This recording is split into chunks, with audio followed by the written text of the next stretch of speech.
सानफ्रोमबो नोंसोरो ससियेल मिडियानि गेजेरजोंबो नुदों जायफ्रा नायो। दा बेनिफ्राय गोजानाव थानांगौनि थाखाय दिनै जोङो हानजा सुरनो नागिरदों। दा बेवहाय आं बारा गोलाव बुंनो सानाखै, गोबां दङ। आं मोनसेल' बाथ्राखौ बुंनो सानदों, जि गोग्गो समाज दानांगौनि जि थांखि, बेखौ जों बोरै लाबोनो हागोन आरो बेखौ बबे राहाजों जों फोजोबनो हागोन, बेखौ जों गोबांथार नाजादों आरो सानलायदों। माब्लाबा गोबाव सम रायलायदों, गोबां दैदेनगिरिफोरनि बोसोनबो जों लादों। थिग बेफोरखौ नोजोर बोनानैनो मोनसे समनि जि NDFB-मोन दिनै डिसबेन्ड जाबाय, गैलिया।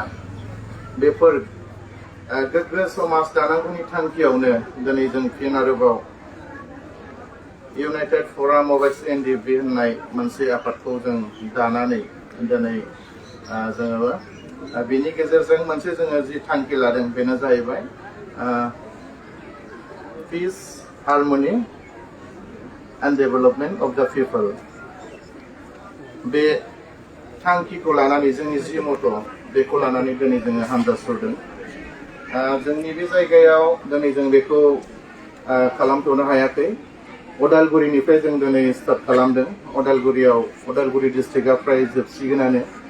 फारि फारियै जों बेबायदिनो जि जायगायाव बर'फोर दङ बे जायगायाव जोङो बे हाबाफारिखौ लानो होननानै जों थांखि लानाय जादों। बेबायदिनो बेनि गेजेरजों ड्राग्स आरो उन्दै बैसोआव जि हाबा जानाय बेखौनो जों बांसिन नोजोर बोदों। दिनै ड्राग्सआ जोंखौ ओरैबायदि खालामनो नागिरदों, दिनै जोंनि जि साननाय हनाय, जि जोंनि मावनाय दांनाय आरो इयुनाव जायफ्रा समाज सिबिहैनो गोनां, जायफ्रा जोंनि हादोरखौ सालायनो गोनां, जायफ्रा जोंनि उन्दै गथ'फोरखौ फोरोंनो गोनां, बेफोर मानसिखौ माने फोजोबनायनि लामायाव लांबाय थादों। बेनि थाखायनो दिनै जों गिखांनाय मोनदों। माब्लाबा समाव बेनि थाखाय जों गुबुन बेबस्था एक्सनफोरबो लानो गोनां जादों। नाथाय थेवब्लाबो दिनैहाय माने बेखौ जोङो होबथानो हाया जादों। बेनिखायनो आं खावलायो, दिनै जोंनि जि बे जायगायाव बलांगुरि ओनसोलाव जायफ्रा दिनै फरायफुदों, जायफ्रा मोनसे गिदिर थांखि लानानै फरायदों, बिथांमोना जेन बेफोरनिफ्राय गोजानाव थायो। आरो बे बुस्थुआ ओरैबायदि, ड्राग्सआ दिनै आं लादों, गाबोन सोरबा सासे मानसिया लाफागोन, बेनि उनाव आलादा आलादा गुबुन बिराद गिदिर माने गें जालाङो। 2014 मायथाइयाव जेब्ला जों NDFB दङमोन, बेखिनि समाव आङो सानसेयावनो 291 मानसिखौ न'निफ्राय दैखांजोबदोंमोन। बेखिनि समाव फुल ड्राग्स जाग्राफोर बिसोरो हरबो मिन्थिया, सानबो मिन्थिया, फरायनायबो मिन्थिया, बबेबा ज' थानानै बहाबा सोबगोन, लोंगोन, जागोन, बेबायदियैनो आखाइफ्राव बिजि थुनानै लागोन। दिनै बिथांमोना फ्राय 20 जनसो थैबाय होननानै आं खोनादों। एक्सिडेन्ट जानानै सोरबा बायदिया थैबाय, सोरबा बायदिया फाग्ला जाबाय आरो गोबाङा दिनै रिहेबफ्राव थांनानै दंहैयो। आरो बेनिफ्राय जों जि बोसोन होदोंमोन, जों सोरखौबा शिक्षाबो होनो गोनां जादोंमोन। सोरबा बायदिया दिनै मोजाङै फरायनानै दङ आरो मोजां फिथाइ मोनदों। बेनिखायनो आं खावलायो, जेन नोंथांमोना नुखानानै मोनथिखानानै जेन बिनिफ्राय गोजानाव थायो। आं नुदों दाख्लैबो जोंनि नैबे बलांगुरियाव जेब्ला फ्राय 1थासो जाबायमोन, आं गुवाहाटीनिफ्राय फैदोंमोन मोनसे मिटिंनिफ्राय। अब्ला बेयाव मोनसे माबा थियाटार जादोंमोन, बारलाम्फा ना माबा मोनसे थियाटार जानायाव फ्राय 1थासोआव बे अमा फानग्रा न'आव सासे सिख्ला हिन्जावसा फ्राय 15-16 बोसोरनि आरो साब्रै-साबासो माने हौवासाफोर दङमोन। गासैबो फेजोबनाय, हिन्जावसायाबो जेबो आन्दाज गैया, हौवाफ्राबो जेबो आन्दाज गैया। अब्ला जोंनि जायफ्रा आंजों दंफायो बिथांमोनखौ आं बुंनानै बिथांमोननि न' जों थिनहरदों। दिनै आं नाम बुंनो गोसो गैया, जेन नोंथांमोना बिनिफ्राय गोजानाव थायो। आं खावलायदों, दिनै जायफ्रा बेयाव दङ गासैबो दिनैनि जि हानजा सुरनाय हाबाफारि, बेखौ मानि थाखाय हानजा सुरदों बेखौ नोंथांमोना मोजाङै बुजिलांगोन आरो बे हानजा सुरनायनि जि मोजां बोसोन बेफोरखौ नोंथांमोना गोसोआव लागोन।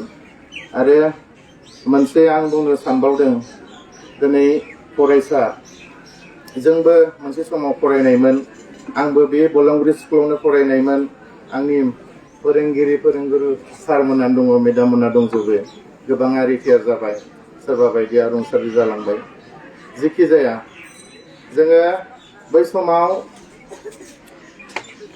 नोंसोरबायदि मोजां मोनसे लेभेलाव जों थानो मोनामोन बा फैनो मोनामोन गाननो मोनामोन जोमनो मोनामोन गोजान जायगानिफ्राय जों थाबायबोयोमोन ज' ज'यै थांफिनोमोन माब्लाबाबो जोंनि गोसोआव सोबनाय लोंनाय जानाय बे माब्लाबाबो फैफेरामोन जायनि थाखाय दिनै जों नोंथांमोननि सिगाङाव गसंनानै नोंथांमोनखौ जों बुजायफिननो हादों बेनिखायनो आं खावलायदों नोंथांमोननि गोसोआ जेब्लाबो गोरा जानांगोन गोख्रों जानांगोन आरो मोनसे थांखि थानांगोन जेब्लाबो गोजौआव फिसा सिमां मालाबाबो दानो गिदिर सिमां नु आरो जि सिमां नुदों बे लामा बेखौ मावनो थाखाय जेब्लाबो दोरोदनो नाङा लोगोसे जि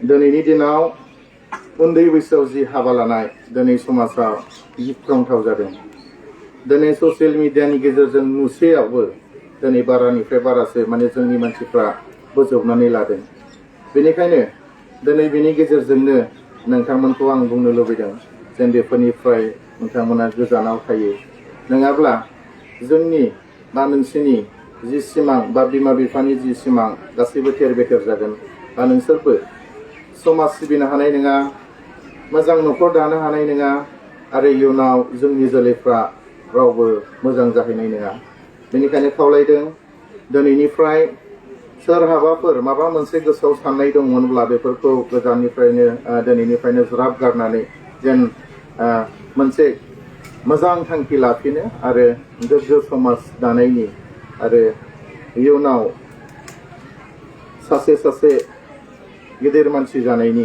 जेन थांखिखौ लायो लोगोसे आरो बेयाव दंबावो खोमसि फोथायनाय होनोब्ला हयथ' गोरलैनिफ्रायनो नोंथांमोना मिथिगौ आरो गासैबो बुजिखायो जेब्लानो जों जोनोमनि उनाव जेब्लानो एसे बुजिनो रोङो हयथ' निस्सय बिमा बिफाफ्रा खोन्थायो फोरोङो जोंनोबो खोन्थायोमोन बेखायनो दिनै जों बुजिदों बेखायनो बिमा बिफाखौ जेब्लाबो मान होनांगोन जायगानि देरसिनफोरखौ जेब्लाबो मान होनांगोन गोरों गिदिर बयखौबो मान होनांगोन सोमोन्दोआ जेब्लाबो थानांगोन उन्दै समाव जेरै गावजों गाव नाम बुंख'लायो बेबायदि जानाय नङा देरसिनखौ जेब्लाबो सोमोन्दो लिंनानै नोंसोरो आनजाद सुरनांगोन आरो जेब्लाबो बोसोनखौ लानांगोन गिदिरफोरनि बुंनायखौ जेब्लाबो खोनासंनांगोन जेरै न'आव बिमा बिफाया फोरोङो